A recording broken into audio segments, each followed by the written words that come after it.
হযরত আবু সুফিয়ান ইবনুল হারিস রাদিয়াল্লাহু আনহু। হযরত আবু সুফিয়ান ইবনুল হারিস রাদিয়াল্লাহু আনহু ইসলাম প্রতিষ্ঠা হওয়ার পূর্ব পর্যন্ত ইসলামের চরম শত্রু থাকলেও মক্কা বিজয়ের প্রাক্কালে ইসলাম গ্রহণ করেন এবং তিনি হযরত মুহাম্মদ সাল্লাল্লাহু আলাইহি ওয়াসাল্লামের একজন চাচাতো ভাই ও সাহাবা ছিলেন, এমনকি দুধ ভাইও ছিলেন। তার চেহারার সাথে রাসূলুল্লাহ সাল্লাল্লাহু আলাইহি ওয়াসাল্লামের চেহারার বেশ মিল ছিল। তিনি মাঝে মধ্যে কবিতা রচনা করতেন। হযরত আবু সুফিয়ান ইবনুল হারিস এর ডাকনাম ছিল আবু সুফিয়ান। এ নামেই তিনি পরিচিতি লাভ করেন। আবু সুফিয়ানের পিতার নাম হারিস, যিনি রাসূলুল্লাহ সাল্লাল্লাহু আলাইহি ওয়াসাল্লামের বড় চাচা ছিলেন। রাসূলুল্লাহ সাল্লাল্লাহু আলাইহি ওয়াসাল্লাম ও আবু সুফিয়ান পরস্পর দুধ ভাই ছিলেন। তারা হালিমা সাদিয়ার দুধ পান করেন। রাসূলুল্লাহ সাল্লাল্লাহু আলাইহি ওয়াসাল্লাম নবুয়ত প্রাপ্তির পূর্ব পর্যন্ত তাদের দুজনের মধ্যে গভীর সম্পর্ক ছিল। দুজনের চেহারার মধ্যেও যথেষ্ট মিল ছিল। আবু সুফিয়ান ইবনুল হারিস রাসূলুল্লাহ সাল্লাল্লাহু আলাইহি ওয়াসাল্লামের পারিবারিক লোক হলেও ইসলাম প্রকাশ হওয়ার পরই তিনি ইসলামের ঘোর বিরোধিতা শুরু করেন। রাসূলুল্লাহ সাল্লাল্লাহু আলাইহি ওয়াসাল্লাম যখন দাওয়াত দিতে শুরু করেন, আবু সুফিয়ান তখন কুরাইশদের একজন নামজাদা অশ্বারোহী বীর এবং শ্রেষ্ঠ কবি। তিনি ইসলামের বিরোধিতা করা শুরু করেন। ইসলাম ও মুসলমানদের শত্রুতায় তিনি তার সকল শক্তি একীভূত করেন। রাসূলুল্লাহ সাল্লাল্লাহু আলাইহি ওয়াসাল্লামের বিরুদ্ধে কুরাইশরা যত যুদ্ধের পরিকল্পনা করে তার সবগুলোতে আবু সুফিয়ান ইন্ধন যোগায়।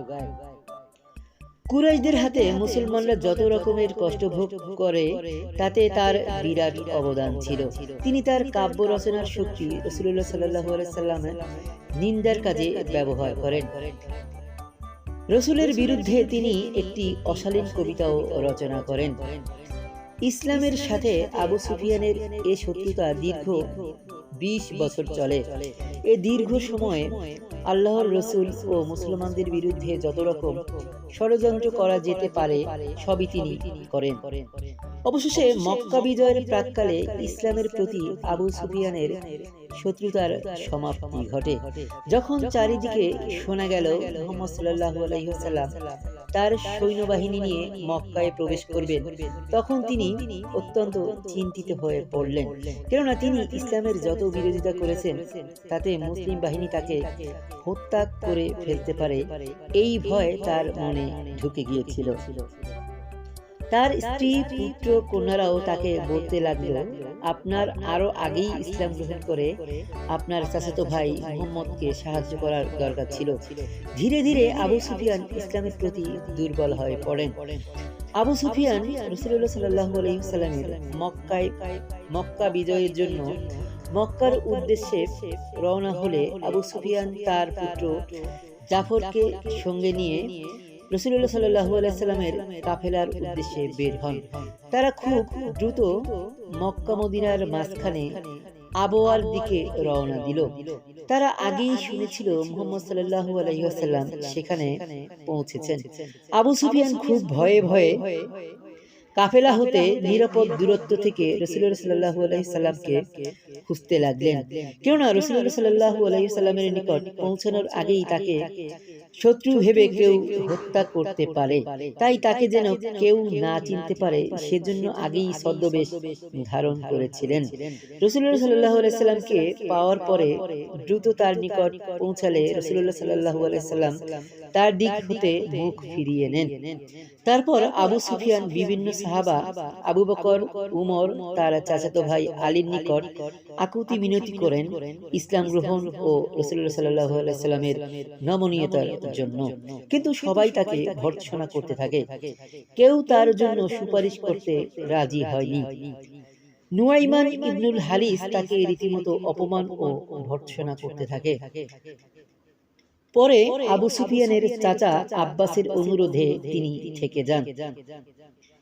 পরে আবু সুফিয়ানের বিশেষ কাকুতি মিনতিতে রাসূলুল্লাহ সাল্লাল্লাহু আলাইহি ওয়াসাল্লাম তাকে ও আব্দুল্লাহ ইবনে আবি উমাইয়াকে নিকুল উকাব নামক স্থানে মক্কা মদিনার মাঝামাঝি একটি স্থান। এখানে ইসলাম কবুল করান। ইসলাম গ্রহণের পর মক্কার বিজয়ের পরবর্তী প্রথম যুদ্ধ হুনাইনের যুদ্ধে তিনি অংশগ্রহণ করেন। আবু সুফিয়ান এই যুদ্ধে বিশেষ অবদান রেখে রাসূলুল্লাহ সাল্লাল্লাহু আলাইহি সাল্লামকে সন্তুষ্ট করতে চাইলেন।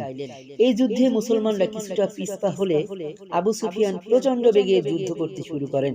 আবু সুফিয়ান ইবনুল হারিস এই হুনাইনের ময়দান থেকে মহানবী সাল্লাল্লাহু আলাইহি ওয়াসাল্লামের সন্তুষ্টি অর্জন করতে সমর্থ হন। ইসলাম গ্রহণের পর আবু সুফিয়ান তার অতীত জীবনের কাজ ও আচরণ এবং ইসলাম থেকে বঞ্চিত হওয়ার কথা চিন্তা করে অনুশোচনায় জর্জরিত হয়েছেন। পরবর্তী জীবনে রাত দিন শুধু কোরআন তিলাওয়াত, কোরআনের বিধিবিধান ও উপদেশবাণী অনুধাবনে অতিবাহিত করতেন। তিনি নিজেকে দুনিয়ার সকল সুখ সম্পদ হতে দূরে রেখে আল্লাহর দিকে মনোযোগী হয়ে পড়েন। তিনি সবার আগে মসজিদে প্রবেশ করতেন এবং সবার শেষে বের হতেন। হযরত মুহাম্মদ সাল্লাল্লাহু আলাইহি ওয়াসাল্লামের ইন্তিকালের পর আবু সুফিয়ান খুব কান্না করেছিলেন, যা তার একটি কবিতায় চমৎকারভাবে ফুটে ওঠে।